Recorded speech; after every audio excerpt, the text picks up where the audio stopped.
안녕하세요. 오늘도 사연살롱을 찾아주셔서 감사합니다. 서울 살고 있는 40대 여자 김숙경이라고 해요. 얼마 전 요양원에 있던 시모와 착하디 착한 요양보호사님 덕분에 갑작스레 큰 행운을 얻게 됐어요. 20대 어린 나이에 시집와서 여태까지 우리가 이렇게 따뜻하고 넓은 아파트에 살게 될 일은 없을 거라 생각했는데 아직도 놀랍기만 합니다. 이런 행운을 바라고 그동안 시모한테 잘해드린 건 아니었어요.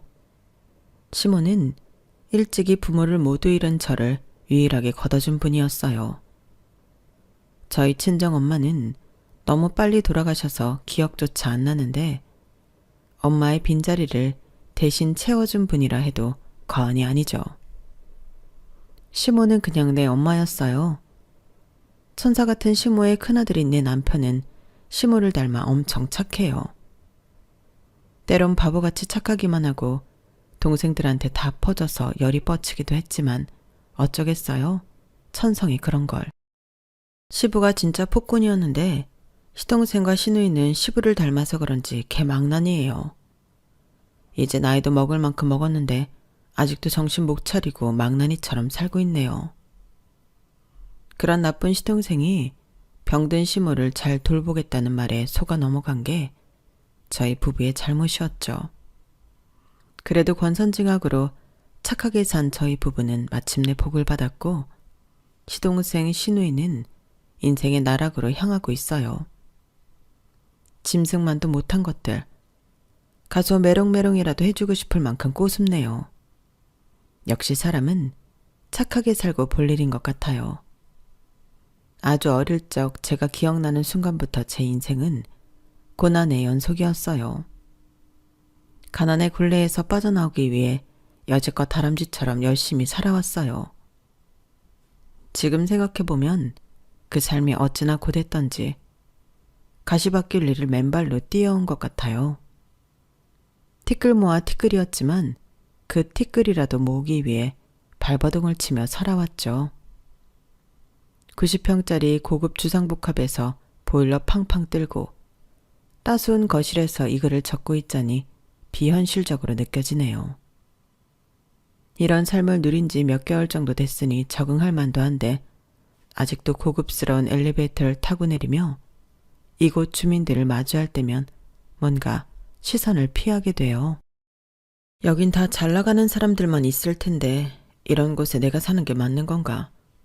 혹시 우리 애들이 무시라도 당하면 어떡하지? 저 참 바보 같죠?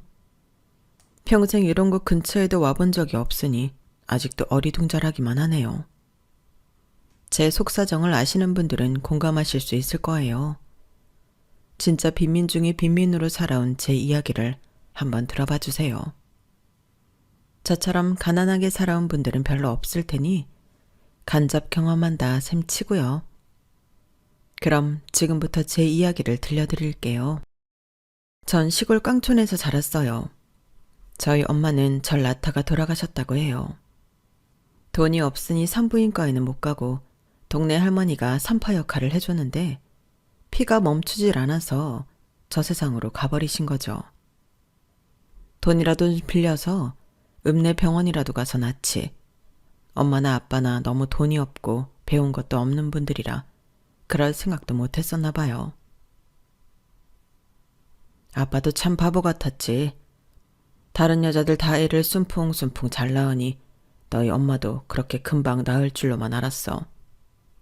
임신기간 내내 산부인과 한 번 안 가보고 밭일하다가 진통이 와서 얼른 집에 가서 옆집 할머니 불러다가 힘주기 시작했다니깐. 근데 애가 깽깽 우는 소리는 나는데 할머니가 나오질 않더라고. 아빠 있나도 못 들어오게 하고 말이야.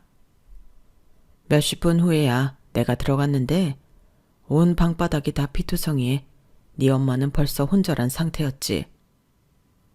119 불러다 바로 응급실 가서 조치해도 어쩔 수 없었어. 너무 늦은 거지. 산파 자격도 없는 다 늙은 노인네를 어쩌겠어. 다 아빠 탓이지. 이렇게 네 엄마 얘기 꺼낼 때마다 너무 보고 싶구나. 숙경 엄마 보고 싶소. 미안하오. 전 엄마 이야기가 너무 궁금해서 물을 때마다 아빠가 저렇게 슬퍼하니 자주는 못 물어보겠더라고요. 마냥 착하기만 했던 아빠는 엄마가 돌아가신 후에야 비로소 지방 시내로 나왔어요. 시골에서 농사 지으며 사는 것에 한계를 느끼신 거죠. 아빠는 직업을 찾기 위해 고군분투하다가 시간 대비 가장 시급을 많이 쳐준다는 일을 찾았다며 좋아하셨어요. 바로 고층 빌딩들의 유리창을 닦는 일이었죠. 요즘에는 장비들이 잘 갖춰져 있던데 예전에는 그런 것 없이 그냥 옥상에 줄 하나 매달아 놓고 닦는 게 전부였어요. 지방이었으니 환경은 더 열악했을 수도 있고요. 초등학생이었던 저는 철이 없었던지라 아빠가 높은 빌딩에서 일하게 됐다니 좋아라 했어요. 아빠가 혼자 힘들게 일했지만 우리 집 사정은 농촌에서 살 때와 별반 다르지 않았어요. 알고 보니 그 전에 농사를 지을 때 생긴 빚이 꽤 있더군요. 그 빚까지 갚으며 최소한의 생활비로 살다 보니 허리띠 졸라매는 건 기본이었죠. 라면을 쪼개어 저 혼자 이틀 정도 나누어 먹을 때가 많았어요. 아빠가 밥만 해놓고 나가고 김치는 여기저기서 얻어왔죠. 어쨌든 따뜻한 집밥을 기대하긴 어려웠어요. 저희 집은 시장통의 월세방이었는데 장시간이 되면 시장통에서 풍겨나오는 맛있는 음식 냄새들로 인해 제 배꼽시계는 연신 꼬르륵대기 시작했어요. 창문으로 고개를 쑥 내밀고 코를 벌름대면서 열심히 음식 냄새만 맡았죠. 그날도 콧구멍을 열심히 벌렁거리고 있는데 아주 고소한 청국장 냄새가 나더군요. 예전에 한두 번 아빠가 끓여줬던 맛있는 청국장찌개를 상상하며 그 냄새를 맡고 있었어요. 그때 갑자기 리어카에서 청국장 팔던 아주머니가 쓱 나와서 청국장 한 덩이와 묵 한 덩이를 내밀었어요. 너 이 앞 초등학교 다니는 학생 맞지? 조그만 게 커다란 책가방 메고 쫄래쫄래 다니는 모습이 귀여워서 항상 지켜보곤 했는데 여기 사는구나? 청국장 좋아하니? 자, 네가 워낙 예쁘게 생겨서 아줌마가 특별히 주는 거야. 아줌마 아이들도 너랑 비슷한 또래거든. 이거 엄마한테 드려. 엄마가 알아서 맛있게 끓여주실 거야. 묵도 간장이랑 참기름에 깨놓고 무쳐 먹으면 맛있어. 이거 다 아줌마가 손수 만든 거라고. 전 뭐라 대답해야 할지 모르겠더라고요. 저 엄마 없어요. 우리 엄마 전화 타 죽었어요. 청국장 아주머니도 당황하셨죠. 뭐? 아이고, 이렇게 예쁘고 어린 딸내미를 두고 어찌 눈을 감으셨을꼬? 그럼 집에 아빠라도 계시니?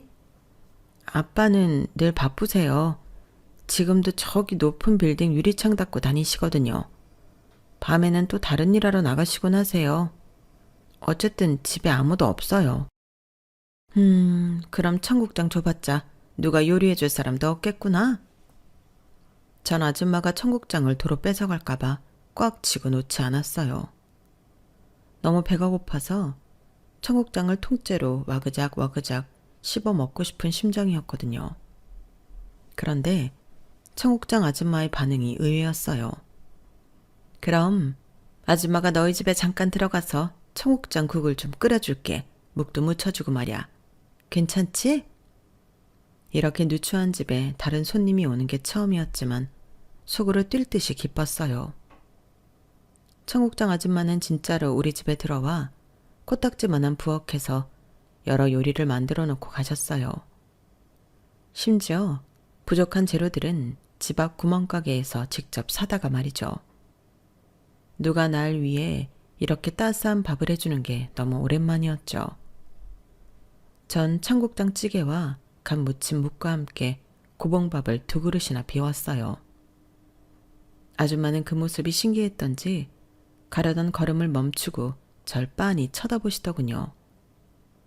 배가 좀 부르니 이 상황이 뭔가 슬프게 느껴졌어요. 전 엄마의 느낌조차 몰랐는데 엄마가 살아있다면 이런 분이 아니었을까 하는 생각이 들더군요. 이러저러한 감정에 눈물이 마구 솟구쳐 나왔어요. 아우, 불쌍한 아가. 걸신 들린 것만 약 먹는구나. 그만 울어. 먹은 거 다 얹히겠다. 네가 서럽게 우니 나까지 눈물이 나는구나. 아줌마가 종종 와서 요리해주고 갈게. 이름이 숙경이라고? 난 경숙인데. 아줌마 이름을 거꾸로 하면 네 이름과 똑같네? 우리 뭔가 인연이 있나 보다. 신기하네. 앞으로 잘 지내보자. 알았지? 아줌마는 저 때문에 잠깐 멈췄던 장사를 다시 하러 나가셨어요. 전 수줍은 마음에 아줌마한테 제대로 감사하다는 말도 못한 게 죄송스러웠죠. 아줌마는 제 방 창문 바로 앞 길가에서 장사를 하고 계셨어요. 아줌마도 사정이 어려우니 점포를 얻을 돈도 없어서 리어카를 끌고 노점에서 장사를 하고 있었던 거죠. 3, 40대 정도로 돼 보이고 얼굴도 고왔던 아줌마는 마음씨도 참 좋았어요. 본인이 한 말대로 그 후로도 저희 집에 가끔 들러 찌개며 반찬을 만들어 제게 밥을 차려주셨어요. 언젠가는 저희 집에 유일하게 있는 사진 한 장을 유심히 보시더군요. 수경이 아빠랑 찍은 사진이구나. 수경이가 아빠를 닮아서 예쁘구나. 그때 문득 마음속에 든 생각은 내가 청국장 파는 아줌마의 딸이면 얼마나 좋을까 하는 생각이었어요. 물론 시어머니 모시고 남편과 아이들까지 함께 사는 아줌마를 내 엄마로 삼기엔 현실 불가능이었지만요. 청국장 아줌마에 대해서 아빠한테 잠깐 스쳐가듯 얘기했어요. 하지만 돈 벌고 빚 갚는 데만 혈안이 돼 있었던 아빠에겐 별로 중요치 않은 이야기였죠. 수경아, 너 혼자 있는 집에 아무나 들이면 안 된다. 그게 아줌마건 아저씨건 말이야. 혹시나 너한테 무슨 해코지라도 하면 어떡하니?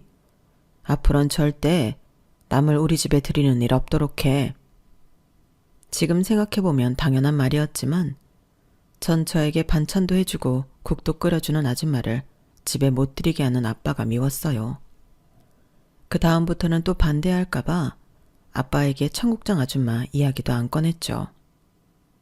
그러던 어느 날 하교 후 오는데 시장 앞쪽 길가에 사람들이 막 몰려있더라고요. 그중엔 청국장 아줌마도 있었어요. 그런데 아줌마가 제 얼굴을 확인하더니 저를 와락 감싸 안았어요. 수경아, 보지 마라. 이 불쌍한 것. 지금 119 오고 있으니 병원 가서 치료하면 아빠는 괜찮으실 거야. 지금은 보지 말거라. 전 대체 무슨 말인가 싶어서 되물었어요. 아줌마, 그게 무슨 말이에요? 우리 아빠요? 오늘 여기 큰 빌딩 유리창 가는 날이라고 했는데 아빠한테 무슨 일이 생긴 거예요? 지금 무슨 사고가 난 건가요? 아줌마를 뿌리치고는 사람들이 몰려있는 곳으로 달려갔어요. 거기엔 차마 눈뜨고 볼 수 없을 정도로 참혹하게 서늘이 낭자한 아빠가 누워있었어요. 두려웠지만 내 아빠였기에 달려가서 안으며 소리쳤어요. 아빠 피가 왜 이렇게 많이 났어요? 제발 우리 아빠 좀 살려주세요. 잠시 후 구급차가 왔고 저와 아줌마도 같이 병원으로 갔어요. 하지만 높은 빌딩에서 떨어진 아빠는 이미 사망한 상태였죠. 전 청국장 아줌마 품에서 몇 시간을 울부짖었어요. 안 돼요. 우리 아빠까지 죽으면 난 어쩌라고. 너무 무서워요, 아줌마. 난 앞으로 어떻게 살아요. 걱정 마라, 수경아. 이 아줌마가 있잖니. 내가 최대한 보살펴 줄 테니 너무 두려워 말어. 아줌마는 너무 고맙게도 아빠의 장례를 비롯한 모든 사망 절차를 잘 마무리 지어줬어요. 그 후에 아빠가 모아놓은 약간의 돈으로 얼마간은 월세를 계속 내며 생활할 수 있었지만 통장은 점차 바닥을 보였죠. 중학교에 입학했지만 학교에서도 계속 생활비 걱정밖에 안 됐어요. 공부가 머릿속에 들어오지도 않았죠. 중학교 자퇴를 결심하고는 아줌마한테 말했어요. 아줌마, 저 학교 자퇴하고 돈 벌려고요. 공부에 소질이 있는 것도 아니고 학교 다닐 시간에 공장이라도 들어가면 그래도 꽤 많이 번다고 하더라고요. 수경아, 자퇴는 절대 안 돼. 아직 10대 중반밖에 안 됐는데 무슨 자퇴니? 아줌마 이렇게 힘들게 일하는 거 안 보여? 가방끈 짧으면 길거리에서 아줌마처럼 힘들게 일해야 하는 거야. 얼마나 서러운 일이 많은 줄 알아? 무조건 고등학교까진 졸업해야 한다. 안 되겠다. 숙경이 너 아줌마랑 같이 살면서 아줌마 청국장 만들고 묵 만드는 일 도와라. 우리 집에 아주 조그만 창고방이 하나 있어. 거기 깨끗이 치워줄 테니 거기서 살아. 아줌마 일 도와주면 용돈도 주고 할 테니 그걸로 필요한 거 사면서 학교 다니면 되잖아. 제가 아줌마네 집에서 같이 살 수 있다고요? 네, 너무 좋아요. 당장 짐 쌀게요. 내가 좋아하고 잘 따르던 아줌마랑 같이 살 수 있다는 게 꿈만 같았어요. 그런데 아줌마 표정이 좋지만은 않았죠. 그 이유를 아줌마네 식구들을 만나보고서야 알 수 있었어요. 아줌마의 가족은 시모와 남편, 그리고 큰아들, 작은아들, 막내딸이었는데 그중 큰아들 빼고는 제정신인 사람이 없더군요. 다들 폭군 망나니 같았죠. 그중 대마왕은 바로 아줌마의 남편이었어요. 절 보자마자 다짜고짜 욕설을 퍼부으며 아줌마의 뺨을 짝 하고 때리더군요. 야, 애비가 유리창 닦다 떨어져 죽은 고아년을 재수없게 뭐하러 우리 집에 데려와서 키우겠다고 해. 우리가 무슨 재벌이냐? 자선사업가냐? 이렇게 좁은 집에 6 식구 사는 것도 복잡거려 죽겠는데 당장 쫓아내. 이 여편네가 태갈박이 이렇게도 안 돌아가나? 아저씨, 이렇게 착한 아줌마를 왜 때리는 거예요? 아줌마는 아무 잘못 없어요. 제가 이 집에 얹혀 살면서 살림이며 굳은 일 다 할게요. 공짜로 있겠다는 거 아니에요. 아줌마가 파는 무기며 청국장이며 제가 만들게요. 제발 쫓아내지만 말아주세요. 그렇게 그 폭군 아저씨한테 무릎 꿇어가며 빌어서 겨우 그 집에 붙어 있을 수 있게 됐어요. 그 후로 정말 식모보다 더 열심히 집안일을 하고 아줌마 일도 도왔어요. 제가 아이디어도 내서 이것저것 새로운 것도 함께 만들고 품목을 늘렸더니 그 전보다 장사도 훨씬 잘 됐죠. 아줌마가 부득이 자리를 비워야 할 때나 컨디션이 안 좋으실 때는 제가 리어카 앞에 앉아 장사를 대신 해드리기도 했어요. 그렇게 아줌마에게 도움을 드렸고 아줌마는 모은 돈과 함께 대출을 좀 보태어 정식 가게를 오픈하셨어요. 착한 아줌마는 저한테 오히려 고마워하시더군요. 숙경아, 이렇게 근사한 가게 안에서 장사할 수 있게 된 건 다 네 덕분이야. 지붕도 있고 문도 있어서 추울 때며 더울 때 덜 고생할 수 있게 됐구나. 고맙다, 아가. 에이, 무슨 말씀이세요, 아줌마. 천의 고아가 된 저를 걷어주신 아줌마한테 최선을 다하는 건 당연하죠. 우리 예쁜 아줌마가 밖에서 장사하시느라 얼굴이 빨갛게 다 얼어버리는 게 마음 아팠는데 이젠 좀 덜 걱정하게 됐네요. 다행이에요. 네가 내 가족보다 훨씬 더 나를 생각해주는구나. 정말 고맙다, 숙경아. 널 우리 집에 들이길 잘했어. 네 덕분에 살맛이 난다. 이렇게 아줌마가 눈물을 흘린 건 비단 제가 잘해서뿐만이 아니었을 거예요. 서러움의 눈물도 있었을 거예요. 아줌마는 일적으로는 꽤 잘 풀리고 있었지만 집에서 가족들과의 관계는 정말 꽝이었어요. 옆에서 보기 안타까울 정도였죠. 아줌마의 시모는 맨날 며느리인 아줌마를 구박하기에 바빴어요. 자기 아들이 잘난 거 하나 없는 백수인데도 맨날 아들 편만 들더군요. 심지어 아줌마의 남편은 돈만 왕창 잃는 도박꾼이었기에 부부싸움을 할 때가 많았죠.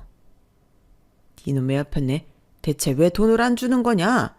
이번에 돈 주면 내가 정확히 5배로 불려준다고 하잖아. 너 서방말 못 믿어? 너 가게로 옮기고 나서 장사도 더 잘 되고 돈도 꽤 번다며. 어서 돈 내놔. 안 그러면 집안 살림 다 때려 부술 거야. 제발 정신 좀 차려요, 주성아빠. 애들 보는 데서 창피하지도 않아요? 자기가 생활비 한 푼 벌어다 준 적 있어요? 맨날 돈 뺏어가기 바뀌었지. 참네, 5배? 내가 장사해서 5배로 불려줄 테니 장사 미천이나 내놔봐요 어디에. 제발 노가다판이라도 가서 일당이라도 벌어오란 말이에요. 그러자 아줌마의 시모가 오히려 아줌마한테 역정을 내더군요. 주성이 애미야, 너 지금 하늘 같은 서방님한테 눈을 희번떡거리며 말대꾸하는 거냐? 여자는 자고로 고분고분하고 다소곳한 맛이 있어야 하는 거다. 네가 맨날 그따위로 나오니까 서방한테 처맞고 사는 거라고. 남자가 사회생활 하려면 돈이 좀 필요한 법이거늘. 네 남편 기죽이지 말고 얼른 돈 내놔라. 나쁜 년 같으니라고. 남인 내가 보기에도 그들의 횡포가 참 기가 차더라고요. 폭군 같은 아저씨가 무서웠는지 아줌마의 세 자식들은 눈만 껌뻑이며 있었죠. 제가 나서서 아줌마를 위해 싸워줬어요. 할머니, 아저씨, 착한 우리 아줌마가 뭘 그렇게 잘못했다고 그러세요? 이 집안 식구들 중에 돈 버는 사람은 아줌마뿐인데 왜 그 돈을 못 뺏어가서 안달이에요? 가서 생산적인 일에나 쓰면 몰라. 맨날 여자 끼고 술 먹고 도박하는데 쓰고 다니는 거 다 알아요. 할머니도 같은 여자면 그렇게 말하는 거 아니죠? 본인 아들 교육 똑바로 시키시라고요. 고등학생이던 제가 그렇게 대들면서 말하니 아저씨와 할머니는 절 죽일 듯이 노려보며 소리쳤어요. 그러거나 말거나 콧방귀도 안 끼고 제 방에 들어가 버렸죠. 다음 날 아줌마의 큰아들이자 저보다 1살 많은 주성 오빠가 제게 웃으며 말했어요. 정말 고마워 숙경아. 네가 우리 집에서 가장 용기 있는 사람인 것 같다. 우리 3남매는 아빠 눈치 보느라 엄마 편 들어주지도 못하고 있는데 네가 엄마 대신 질러줘서 고마워. 자, 이거 고마움의 표시야. 받아. 주성 오빠가 등 뒤에 숨기고 있다가 덥석 건넨 건 한 송이 장미꽃과 초콜릿이었어요. 응? 이게 뭐야 오빠? 아줌마 편 들어줬다고 고마워서 주는 거야? 그래, 잘 먹을게. 감사. 실은 오늘이 발렌타인가 그래서. 난 촌놈이라 발렌타인데이에 여자가 남자한테 초콜릿 주는 날인가 남자가 여자한테 주는 날인가 정확히 몰라. 그냥 먹어. 저나 주성 오빠나 촌구석에서 자라서 발렌타인데이가 뭔지도 몰랐는데 어쨌든 초콜릿 주면서 어버버하는 모습이 귀여웠어요.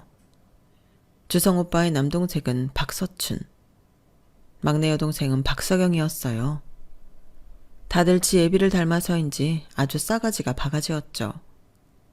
제가 이 집안에 식모처럼 살림살이를 도와주러 들어왔지만 그 둘은 정말 절 식모 취급하며 무시했어요. 야 김숙경, 화장실 청소 제대로 안 해?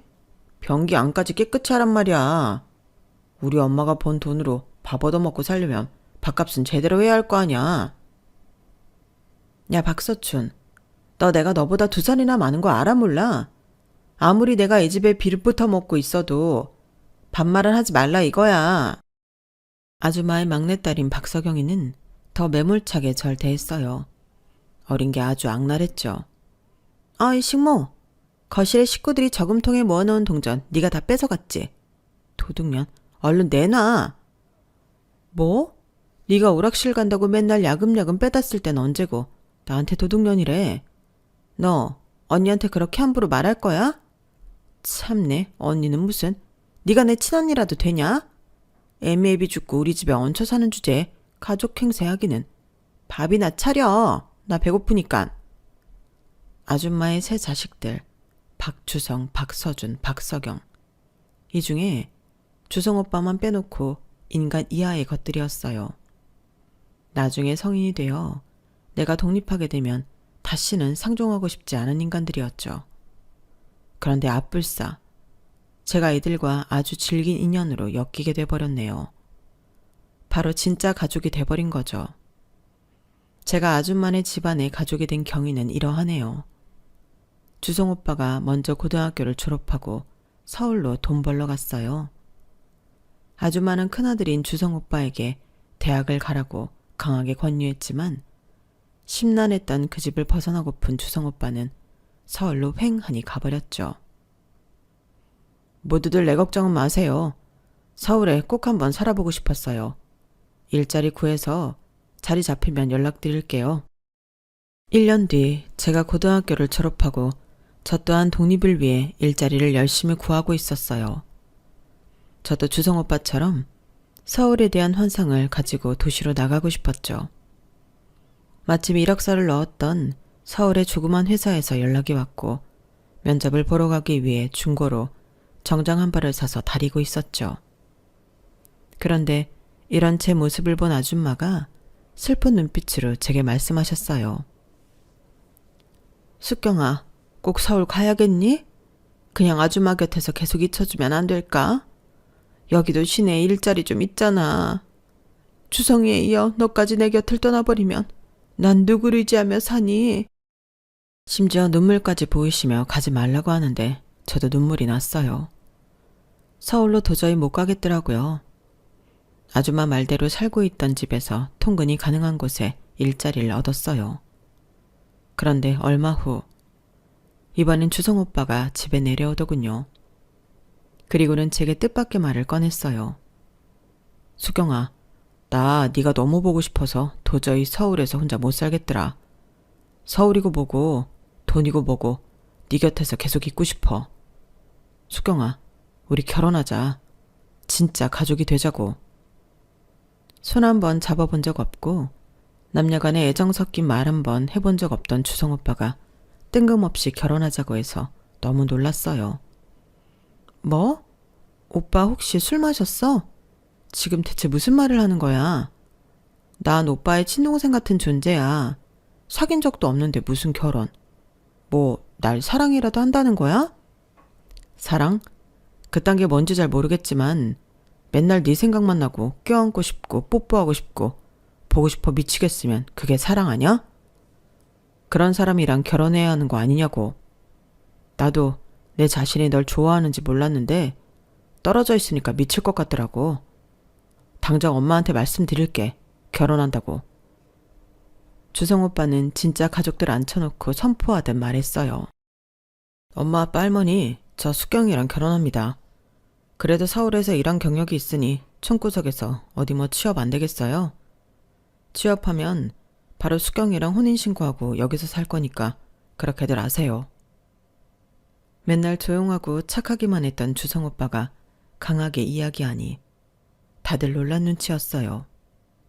게다가 결혼한다는 대상이 바로 저이니 더욱 놀랐죠. 아줌마는 정말 좋아하셨어요.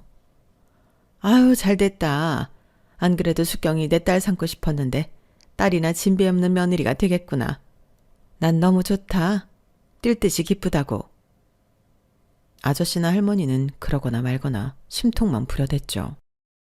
귀엽고 숙경인 인연이 내 아들을 꼬셔서 이 집 안에 들어앉는구나. 참내. 늘 하던 청소 빨래나 잘하려무나. 서울까지 간 아들놈이 좀 괜찮은 집안 딸내미를 며느리감으로 데려오나 기대하고 있었는데 꽝이구만. 꽝이야. 참 말도 밉게 하죠. 저와 주성 오빠는 번갯불에 콩 구워 먹듯이 부부가 되었어요. 그리고 맨날 미운 짓만 하던 시부는 어이없게도 몇 개월 후에 돌아가시고 말았어요. 술 먹고 맨날 밖으로만 돌던 시부는 꼴에 룸사롱에서 양주 먹다 심장마비로 죽고 말았죠. 평생을 한량으로 살던 시부다운 죽음이었어요. 물론 가장 슬퍼하던 건 바로 시할머니였죠. 그날부로 시할머니는 정신줄을 놓기 시작하더군요. 이년들아, 나 밥 굶겨 죽일 셈이냐? 왜 아직도 밥을 안 주는 거야? 그리고 내 아들을 어디로 빼돌린 거야? 내 아들 당장 돌려내놔라. 할머니, 지금 밥 2그릇이나 먹고 방에 들어가셨잖아요. 기억 안 나세요? 그리고 아버님 돌아가셨잖아요. 벌써 1년이나 됐는데 왜 그러세요? 아, 참. 시할머니에게 치매 증상이 찾아오고 거동까지 불편해지자 가족들이 돌아가면서 돌보기 시작했어요. 전 임신이 빨리 되어 만삭임에도 불구하고 회사까지 그만두고 시할머니의 기저귀를 갈아드리고 목욕을 해드렸죠. 시할머니한테는 아무런 정도 없었지만 남편과 시모가 워낙 제게 잘해주니 그것만 보고 견딜 수 있었어요. 아직 취업을 못하고 백수로 있던 시동생과 시누이가 좀 도와주면 좋으련만 그럴 위인들이 아니었어요. 시누이는 시부를 닮았는지 유흥을 좋아해서 나이트나 다니고 원나잇이나 하고 돌아다니는 것 같더군요. 시동생은 그나마 일자리를 알아보는 것 같던데 번번이 미끄러졌죠. 시모의 청국장집과 남편이 회사에서 벌어오는 월급으로 그래도 살림은 꾸려갈 수 있었어요. 치매에 걸린 후 원래 성깔대로 점점 난폭해졌던 시할머니는 어느 순간 기력이 확 쇠약해지더니 자다가 돌아가시고 말았어요. 비로소 이 집안에서 꼬장 부리던 어르신들이 모두 돌아가신 거죠. 이미 돌아가신 분들께는 죄송스럽지만 시부나 시할머니가 돌아가시니 이 집안엔 그래도 평화가 찾아왔어요. 그 사이 전 아이들을 둘이나 낳았어요. 첫째 딸 박지아, 둘째 딸 박효준. 이렇게 눈에 넣어도 아프지 않은 아이를 둘씩이나 낳으니 전 장군이 되었어요.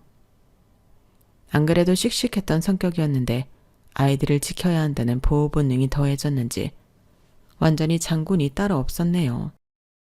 착하지만 물러터진 남편 때문에 제가 더욱 우악스럽게 변했는지도 모르겠어요. 선한 사람과 살면 마냥 행복할 것 같았는데 현실은 딴판이더군요. 문제는 시동생과 시누이였죠. 무려 30대가 되어서도 시모, 남편, 저와 아이들, 시동생과 시누이는 모두 한 지붕 아래서 살았어요. 요즘 젊은 사람들은 독립하고 싶어 안달이라는데 시동생과 시누이는 능력이 없으니 독립할 생각조차 못하더군요. 그나마 시동생은 초등학교 옆에 문방구를 차려 근근히 돈벌이를 했어요. 적자가 나서 빵꾸가 날 때마다 시모한테 돈을 왕창 뜯어가기 일쑤였지만 말이죠. 시누이는 가관도 아니었어요. 나이트 죽순이로 살던 시누이가 어느 날인가 2주간 여행을 갔다 온다고 하더군요. 가족들한테 여행 경비 몇백만 원을 잔뜩 타갔죠. 그러더니 2주 후 웬 갓난아이를 품에 안고 온 거 있죠? 에그머니나 아가씨, 이게 웬 아기예요? 대체 누구 아기예요? 완전히 피덩이네요. 낳은 지 얼마 안 됐나 봐요. 친구 아기인가요? 새언니, 자세히 봐요. 나랑 똑같이 생겼잖아요. 내 아기예요. 나 아기 낳고 조리원에 있다가 왔어요. 아, 이제 놀 거 다 놀았으니 취업이나 해서 돈 좀 벌어보려 했더니 덜컥 애가 생긴 거 있죠? 그동안은 잔소리 듣기 싫어서 그냥 비밀로 하고 있었어요. 애 아빠는 누군지 몰라요. 어디 나좋다는 남자가 한둘이었어야 말이죠. 옆에서 같이 깜짝 놀라며 듣고 있던 시모가 시누이의 머리를 콩 한 대 쥐어 박았어요. 야 이거사, 너 미쳤냐? 막내딸이라고 오냐오냐 키워줬더니 뭐? 애 아빠가 누군지도 모르는 애를 낳아와? 그것도 웃으며 당당하게? 아휴, 동네 창피해서 살 수가 있나. 내가 먹고 사느라 너희들 교육을 제대로 못 시킨 탓이다. 다 이 애미 탓이라고. 시누이는 개벌은 난 못 준다고 아이만 덩그러니 낳아놓고 맨날 밖으로만 돌았어요. 옛날에 돌아가신 시부가 살던 방식 그대로 개차반이었죠. 그 아빠의 그 딸이었어요. 신우가 낳은 아이의 육아는 제 몫일 때가 많았어요. 내 아이들 건사하며 살림하는 것도 힘에 부치는데 화가 머리 끝까지 났죠. 엎친 데 덮친 격으로 남편이 꽤 오래 다니던 회사가 부도가 나고 말았어요. 성실하던 남편이 하루아침에 갈 곳을 잃게 되니 우리 가족들 모두 충격이 컸죠. 그런데 남편이 오히려 더 쇼킹한 제안을 했어요. 자기야, 우리 이참에 서울로 이사 가는 게 어때? 우리 네 식구만 말이야. 언제까지 이 좁은 집에서 다 같이 지낼 수는 없고 더 이상 이 지역에서 일자리를 구하기도 힘들 것 같아. 서울에는 그래도 널린 게 일자리라니 다 같이 서울로 올라가자고. 어때? 그렇게 말하길래 전 남편이 모아놓은 돈이라도 좀 있는 줄 알았어요. 저한테 생활비를 쥐꼬리만큼 주는 것도 본인이 따로 적금 붓는 중인 줄로만 알았거든요. 그런데 돌아오는 남편의 대답이 어이없었어요. 실은 나 한 푼도 없어. 그래도 대출이라는 게 있으니 은행 가서 이빠이 대출 받고 엄마한테도 좀 말씀드려서 지원 좀 부탁드리려고. 뭐? 아니 나한테 생활비 주고 남은 돈은 여지껏 어디다 갖다 쓴 거야? 진짜 쥐꼬리만큼 죽지 않을 만큼만 줬잖아. 당신이 주는 돈이 너무 부족해서 내가 새벽에 한두 시간 우유 배달하면서 충당했다고. 자기 혹시 도박이라도 해? 아님 딴 살림이라도 차렸어? 에이 자기야, 그런 건 아니고 그동안 동생들 기반 잡게 해주느라 들어가는 돈이 좀 있었어. 자기한테 너무 미안해서 말 못하고 비밀로 했었는데 진작 말할 걸 그랬네. 정말 미안해. 한 번만 용서해줘. 어? 그동안 시동생이 문방구를 차릴 수 있었던 거나 시누이가 사고치면 뒷수습 해주느라 들어간 비용이 다 남편 주머니에서 나왔더군요. 그런 사실을 저는 까맣게 모르고 있었죠. 너무 속이 상해서 남편이 아니라 내가 친엄마처럼 생각하는 시모에게 하소연했어요. 어머님, 아무리 동생들이 귀해도 그렇지 아이가 둘이나 있는 가장이 다 큰 동생들한테 지금까지 돈을 다 쏟아부은 게 말이 되나요? 다 합쳐보면 수천만 원도 넘는 돈인 것 같은데 이제 본인도 회사 잘린 마당에 서울로 가서 다시 시작하자는데 앞길이 깜깜하네요. 시모는 오히려 제게 용서를 빌었어요. 미안하다 숙경아. 다 이 집안의 어른인 내가 능력이 없는 탓이야. 나 때문에 우리 큰아들과 큰며느리인 네가 고생하는구나. 이 시애미가 지금까지 모아놓은 돈 다 줄 테니 이 돈을 미천 삼아 서울에서 잘 살도록 해. 너희 부부는 워낙 성실하니 어디든 잘 살 수 있을 거야. 시모는 1억이 넘는 돈을 저희에게 지원해줬어요. 그 돈과 대출을 조금 보태어 우리 네 식구는 서울 언덕배기 17평짜리 아파트에서 전세로 살 수 있었어요. 무려 아파트에서 월세도 아닌 전세로 살아본다는 게 꿈만 같았어요. 시모에게 너무 감사했죠. 남편은 한 종교단체의 캘린더를 제작하는 곳의 배달원으로 근무할 수 있었어요. 월급이 많진 않았지만 업무 스트레스가 별로 없고 정년도 길다고 하니 참 좋더라고요.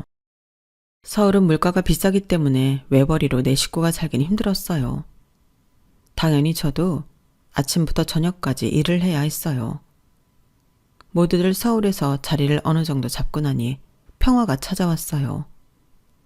그렇게 우리 네 식구만의 평온한 일상이 꽤 오래 지속되었어요.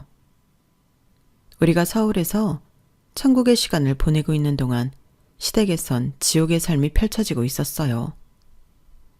어느 날부터인가 시모에게 전화를 해보면 계속 헛소리를 해대고 급기야 전화를 잘 받지도 않더군요. 시모와 연락이 잘 안 될 때마다 시동생과 시누이한테 전화해보면 걱정 말라고 당분간 시댁에 내려오지 말라고 했던 게 좀 꺼림칙했죠. 남편과 저는 안 되겠다 싶어 시모에게 무슨 일이 일어난 건지 확인하기 위해 시댁으로 내려가 봤어요. 문을 열었더니 시모가 어둠 속에서 아기처럼 엉엉 울고 있더군요. 옷이며 방이며 다 엉망이었어요. 시모가 우리 부부를 보더니 한마디 했는데 그 한마디에 저희는 너무 놀라버렸어요. 안녕하세요. 배고파요. 시모가 제정신이 아닌 건 분명했어요. 집 전체가 엉망이었는데 거실에 웬 서류들이 널브러져 있더군요. 확인해보니 이 코딱지만한 시모 명의의 집에 최근에 시누이와 시동생 공동명의로 변경된 서류더군요. 이 년놈들이 치매 걸린 시모를 이용해서 낼름 이 집을 집어삼킨 거였죠. 그때 밖에서 하하호호 숯불고기 냄새를 잔뜩 풍기며 시누이와 시누이의 아기, 시동생이 들어오더군요. 남편은 분노해서 그들을 향해 크게 소리 질렀어요. 야, 이 새끼들아. 그러고도 니네가 사람 새끼들이냐? 엄마가 이 지경이 되도록 뭐 했어? 너 엄마 치매 걸린 거 알고 이 집 명의 빼앗으려고 그동안 우리 부부 시골에 못 내려오게 한 거지. 벼룩에 간을 내어 먹어라 이 새끼들아. 우리 불쌍한 엄마. 아유, 형. 동네 창피하게 다 큰 남자가 울고 그래. 아, 어차피 엄마 죽으면 다 자식들 뭐 가냐. 이 집 명의에 형 안 넣어줘서 서운해서 그러는 거야? 참네. 엄마가 형 서울 가서 살 돈 마련해 준 거 내가 모를까 봐? 어쨌든 치매 노인 내 걷어 주는 게 어디야.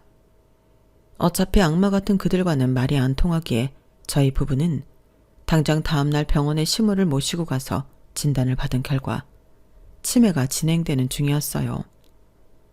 하루 중 아주 잠깐은 제정신이 돌아올 때도 있었죠. 그럴 때마다 상황 설명을 해주면 시모는 울며 말하더군요. 며느리야, 날 치매 전문 요양원에 보내다오.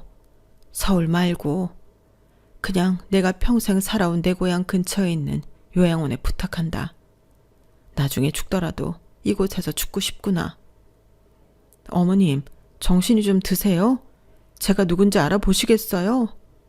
어머님, 내 친엄마 같은 우리 엄니한테 어쩌다 이렇게도 몹쓸 병이 찾아왔는지. 아직 60대밖에 안 됐는데 이리도 곱디 고운데 왜 벌써. 어머니께서 원하시는 대로 다 해드릴게요. 말씀만 하셔요. 전 맘 같아선 서울에 있는 요양원에 모시고 싶었지만 할머님의 뜻대로 본인 고향인 시댁 근처의 요양원에 모셨어요. 그리고는 시누이와 시동생한테 신신당부했죠. 아가씨, 시댁에서 멀지 않은 요양원이니 어머님 자주 찾아뵈요. 아기 키우는 거 빼고 딱히 하는 일도 없잖아요. 그동안 막내딸이라고 얼마나 애지중지 키워주셨어요. 할 도리는 하고 살으라고요. 에이씨, 새언니 지금 누구한테 홍계질이에요. 기분 나쁘게. 애 키우면서 살기도 하루가 빠듯하다고요. 그렇게 우리 엄마가 좋으면 며느리인 본인이 챙기시든가. 허. 아주 시누이고 뭐고. 아휴, 얄밉기 그지 없었죠. 그렇게 가까이 사는 자식들이 안 찾아가자 제가 그 먼 거리를 혼자 쫓아다녔어요. 다행히 시모를 간병해주는 요양보호사가 참 좋은 분이었어요. 덕분에 한시름 놓을 수 있었어요. 치매의 속도는 속절없이 빨라지고 가끔은 돌아오던 기억도 모두 없어진 듯 했어요. 그러던 어느 날 시모가 제게 그러더군요. 안녕하세요, 선생님. 10,000원만 주면 이 은혜 평생 잊지 않을게요. 제가 친엄마처럼 따르던 시모가 절 아예 못 알아보는 그 상황이 너무 슬펐어요. 가슴이 미어지도록 눈물이 났죠. 항상 갈 때마다 봉투에 제 이름을 적어서 용돈을 조금씩 드리곤 했기에 이번에도 가져간 돈 봉투를 손에 쥐어드렸어요. 어머님, 이 돈으로 깎아도 사드시고 친구도 사귀고 재미나게 지내세요. 어머님이 엄마 없는 제게 청국장도 끓여주시고 묵도 묻혀주시고 했는데 전 사는 게 바쁘다는 핑계로 어머님을 이렇게 내팽개쳐서 정말 죄송해요. 언젠간 반드시 어머님 서울 우리 집에 모시고 갈게요. 조금만 기다려주세요. 아셨죠? 다시 서울로 올라가는 고속버스 안에서 엉엉 울고 말았어요. 지금껏 고생만 하고 살아온 시모의 삶이 너무 가여웠기 때문에요. 그리고 다음 날 일하느라 전화를 못 받고 있었는데 시댁으로부터 부재중 전화가 수십 통이 찍혀 있더군요. 시누이에게 전화를 걸어봤죠. 새언니, 아까 웬 중절모 쓴 할아버지가 우리 집 와서는 우리 엄마 요양원에서 빼내서 서울로 데려가겠다고 했어요. 그리고 새언니랑 오빠한테만 강남에 큰 아파트 주겠다고 그러는 거 있죠? 우리한테는 땡전 한 푼 없다고 그랬어요. 오히려 저랑 서춘 오빠를 노인 학대죄로 고소하겠다네요. 아픈 엄마를 내팽개치고 재산 뺏었다며 괘씸하대나 어쩐대나. 아니, 이게 대체 뭔 날벼락이래요? 새언니랑 오빠랑 짜고 치는 고스톱 아니냐고요. 아니 아가씨, 대체 그게 무슨 말이에요. 제발 좀 알아듣게 얘기해봐요. 그때 남편에게도 전화가 와서 받아봤어요. 집으로 빨리 오라는 내용이었죠. 전 직장의 사정을 말하고 조퇴를 했어요. 집에 갔더니 중절모 쓴 할아버지가 와 계시더라고요. 느낌상 시누이가 말한 그 할아버지 맞는 것 같았어요. 그 할아버지의 존재조차 모르고 있던 저희 부부는 그동안의 일들을 들으며 깜짝 놀랐죠. 자네 엄마가 사별하고 혼자 가게를 하고 있을 때 난 서울에서 사업 망하고 고향으로 도망쳐온 노숙자에 불과했지. 거지나 다름없는 나를 시장통에서 보고 음식 챙겨주고 용돈도 가끔 주며 다시금 살게 해준 게 바로 자네 엄마야. 내 생명의 은인이나 다름없지. 자네 엄마의 응원에 힘입어 다시금 서울로 가서 사업을 시작했어. 어느 정도 자리를 잡았을 때 자네 엄마하고 재혼을 하고 싶었지만 자식들이 결사반대해서 안 된다더구나. 그저 먼 발치에서 바라만 보고 있었는데 어느 순간부터 연락이 끊기더라고. 사람을 시켜 알아보니 치매라는 몹쓸병에 걸렸다고. 그런데 둘째, 셋째 자식이 제대로 엄마 간병도 안 해주고 돈만 빼가기 바쁘다고 그러더군. 거의 학대 수준으로 방치를 한다고 들었네. 내 가만히 있을 수 없었지. 나도 다 늙어가는 마당에 죽을 때 후회하고 싶지 않아서 늦지막이 행동에 나서기로 했네. 자네 엄마를 내가 우리 집에서 보살피려고 하네. 그런데 나도 노인이다 보니 아무리 간병인을 여러 쓴다 해도 힘에 부칠 것 같아서 말이야. 가까이서 날 좀 도와주지 않겠나? 내가 아파트를 아래 위층으로 두 채 갖고 있는데 아래층은 내가 자네 엄마를 데리고 살 테니 위층에 살면서 가끔 와서 도와주면 참 좋겠네. 90평짜리이니 좁진 않을 거야. 이참에 아예 명의도 이전해주겠네. 비용 문제는 알아서 할 테니 전혀 신경 쓰지 말게나. 남편도 그제서야 그때 일이 떠올랐는지 이렇게 회상했어요. 엄마가 언젠가 재혼 이야기를 꺼내신 적이 한 번 있었는데 난 찬성이었어. 엄마의 행복을 위해서 말이야. 그런데 동생들이 쌍수를 들고 반대하더라고. 앞뒤 안 재고. 그냥 자기네 봉으로 삼고 있던 엄마가 재혼한다는 게 싫었나 봐. 그 할아버지는 젊어서 초혼에 실패하고 혼자 살아가는 분이었어요. 지금까지 사업해서 번 돈을 관에 들어갈 때 갖고 들어갈 수도 없다면서 본인이 원하는 데에 다 쓰고 가고 싶다고 하시더군요.